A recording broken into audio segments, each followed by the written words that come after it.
কখন করেছে? তো 12টার একটু আগে মনে হয়। অনেকেই আসেনি, হলে প্রায় অর্ধেকেই আসেনি এখন, তখনও আসে লিডাররা তো কেউ জাননি, আমরা শুধু ছিলাম। পাবলিকও আমাদের সাপোর্ট আরও অর্ধেকের কমই এসেছিল।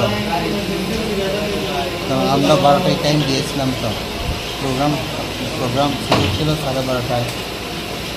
তো ওই হিসাবে অনেকেই আজকের একটা বস্ত্র বিতরণ আছে জনগণকে, আমরা ঋণ নাই 5টা, এটা দেব একটা অনুষ্ঠানের মাধ্যমে। ওইভাবে আমরা একটা প্রোগ্রাম করেছিলাম, কিন্তু হঠাৎ করে পিতামাতা এইভাবে যে নির্মমভাবে একজন কোনো পুলিশ প্রশাসন কোনো নাই, আচ্ছা, ওইটার সেফগার্ড না দেখে এমন একটা করছে সাংবাদিক সুদ্ধা মানে